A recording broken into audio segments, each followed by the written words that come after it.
আসসালামু আলাইকুম রহমতুল্লাহি ওবরকাতু। হুজুরে করিম সাল্লাল্লাহু আলাইহি ওয়াসাল্লাম এর দুনিয়া থেকে পর্দা করার পর খেলাফতের দায়িত্ব পান হজরত আবু বকর সিদ্দিক রাদিয়াল্লাহু তাআলা আনহু। এরপর আস্তে আস্তে হজরত মৌলা আলী শের খুদা রাদিয়াল্লাহু তাআলা আনহু খেলাফতের দায়িত্বের মধ্যে আসীন হন। মৌলা আলী শের খুদা রাদিয়াল্লাহু তাআলা আনহুর শাহাদাতের পর এ খেলাফতের দায়িত্ব পান ইমাম হাসান রাদিয়াল্লাহু তাআলা আনহু।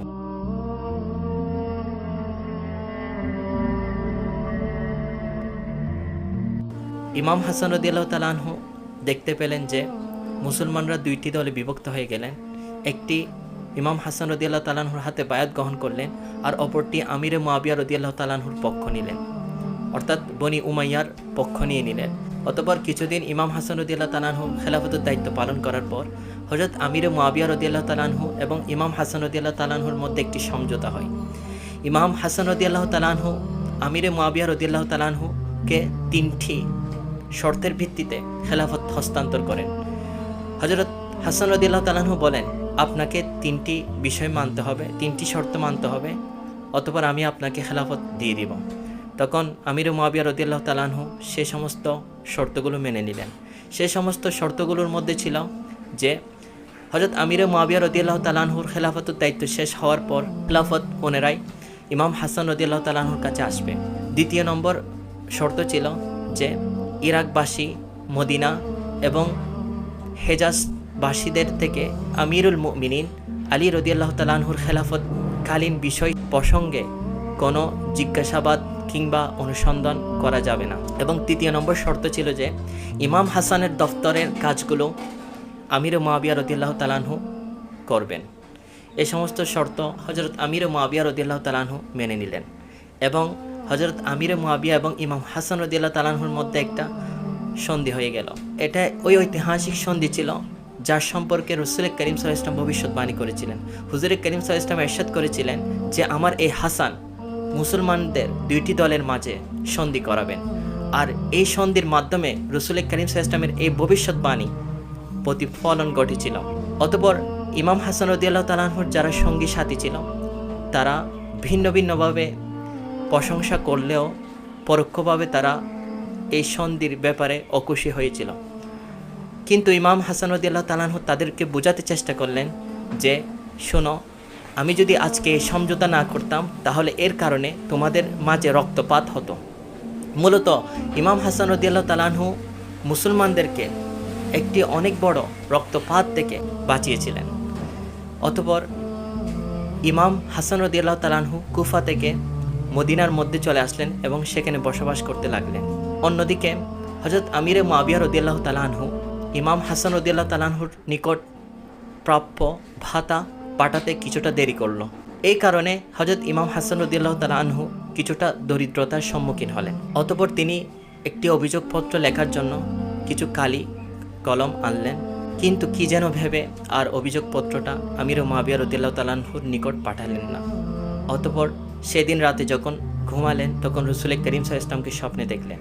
হুজুর করিম সাল্লাল্লাহু আলাইহি ওয়াসাল্লাম জিজ্ঞেস করলেন, হে হাসান, তোমার কি অবস্থা?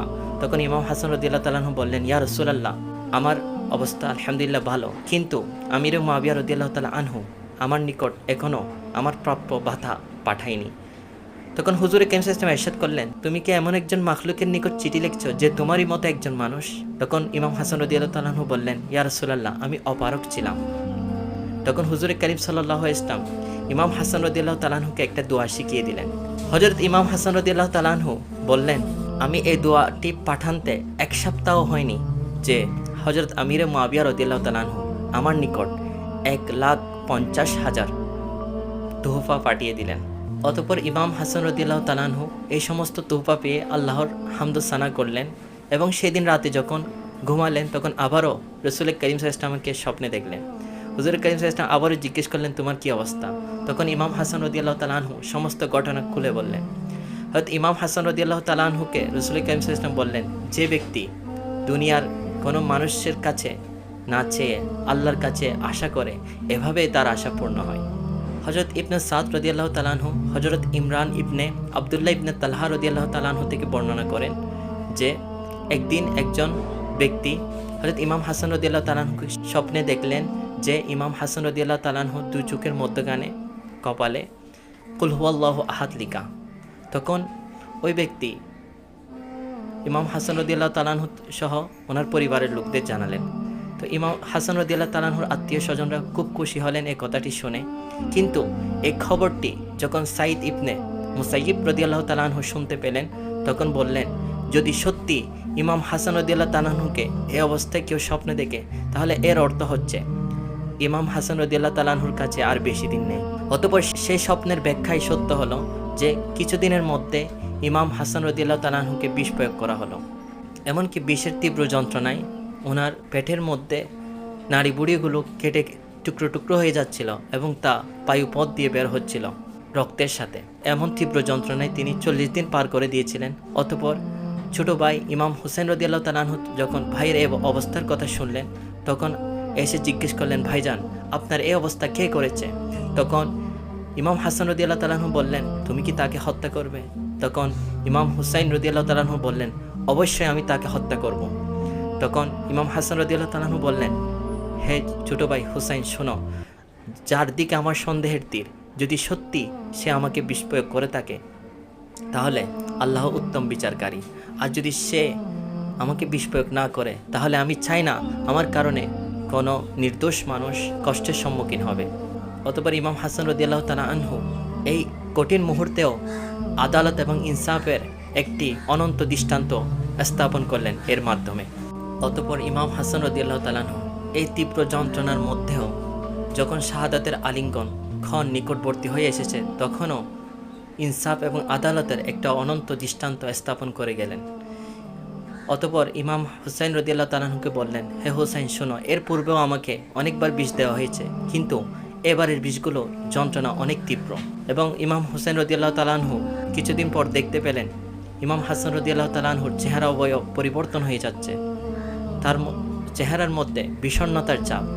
ইমাম হুসাইন রাদিয়াল্লাহু তাআলা আনহু সান্ত্বনা দিয়ে বললেন, হে ভাইজান, আপনি কেন চিন্তা করছেন? আপনি তো মা ফাতেমাতুজ জাহরা রাদিয়াল্লাহু তাআলা আনহা, মা জানের সাথে এবং রাসূল করিম সাল্লাল্লাহু আলাইহি ওয়াসাল্লামের সাথে জাফর, হামজা এবং মা খাদিজাতুল কুবরা রাদিয়াল্লাহু তাআলা আনহার সাথে সাক্ষাৎ করবেন, আপনি কেন বিষণ্ণ হচ্ছে? তখন ইমাম হাসান রাদিয়াল্লাহু তাআলা আনহু হযরত ইমাম হুসাইন রাদিয়াল্লাহু তাআলা আনহুকে কিছু কারবালার মুহূর্ত সম্পর্কে বলে গেলেন এবং এমনভাবে বললেন যেন কারবালার ঘটনা ইমাম হাসান রাদিয়াল্লাহু তাআলা আনহুর চোখে ভাসছিল। ইমাম হাসান রাদিয়াল্লাহু তাআলা বললেন, হে হুসাইন, শোনো, আমি এমন কিছু ব্যক্তিদেরকে দেখতে পাচ্ছি যাদের দৃষ্টান্ত ইতিপূর্ব কেউ দেখেনি, যারা অনেক বেদনাদায়কভাবে তোমাকে শহীদ করবে। এরপর ইমাম হাসান রাদিয়াল্লাহু তাআলা আনহু বললেন, হুসাইন, শোনো, আমি উম্মাহাতুল মুমিনিন আয়েশা সিদ্দিকা রাদিয়াল্লাহু তাআলা আনহার কাছে নিবেদন করেছিলাম আমার দাফন যেন রাসূল করিম সাল্লাল্লাহু আলাইহি ওয়াসাল্লামের রওজা, নানা জানের রওজার পাশে হয়, কিন্তু আমার মনে হচ্ছে কওমের লোকেরা এটা করতে বাধা দিবে। যদি বাধা দেয় তাহলে ঝগড়ার কোনো প্রয়োজন নেই, তোমরা যেখানে ইচ্ছা আমাকে দাফন করবে, আর অন্যথায় সেখানেই দাফন করবে। অতঃপর ইমাম হাসান রাদিয়াল্লাহু তাআলা আনহু 49 হিজরি 5 রবিউল আউয়াল 45 বছর বয়স, কিছুদিন কয়েক মাস হয়েছিল, শাহাদাত বরণ করেন। ইন্না লিল্লাহি ওয়া ইন্না ইলাইহি রাজিউন। অতঃপর ইমাম হুসাইন রাদিয়াল্লাহু তাআলা আনহু সহ অনেকেই হযরত আয়েশা সিদ্দিকা রাদিয়াল্লাহু তাআলা আনহার কাছে গিয়ে ওনার ওসিয়তের কথা বললেন। তখন আয়েশা সিদ্দিকা রাদিয়াল্লাহু তাআলা বললেন, আমি সাদরে গ্রহণ করলাম, অর্থাৎ রাসূল করিম সাল্লাল্লাহু আলাইহি ওয়াসাল্লামের পাশে দাফন করার বিষয়টি আমি সাদর গ্রহণ করলাম। অতঃপর যখন ইমাম হাসান রাদিয়াল্লাহু তাআলা আনহুকে দাফন করার জন্য রাসূল করিম সাল্লাল্লাহু আলাইহি ওয়াসাল্লামের রওজার পাশে নিয়ে যাওয়া হলো, তখন মারওয়ান এই কাজটি করতে বাধা দিল। অতঃপর ইমাম হুসাইন রাদিয়াল্লাহু তাআলা আনহু সহ ওনার সঙ্গী সাথীদের সাথে মারওয়ান সহ তাদের সাথে এই বিষয় নিয়ে তলোয়ার পর্যন্ত বের হয়ে গিয়েছিল। অতঃপর সেখানে হযরত আবু হুরায়রা রাদিয়াল্লাহু তাআলা আনহু গুরুত্বপূর্ণ ভূমিকা পালন করেন এবং এই ঝগড়া থেকে বাধা দেন এবং ইমাম হাসান রাদিয়াল্লাহু তাআলা আনহুর ওসিয়তের কথা স্মরণ করিয়ে দেন যে হাসান রাদিয়াল্লাহু তাআলা আনহু বলেছিলেন যে তারা যদি বাধা দেয় তাহলে যে কোনো জায়গায় দাফন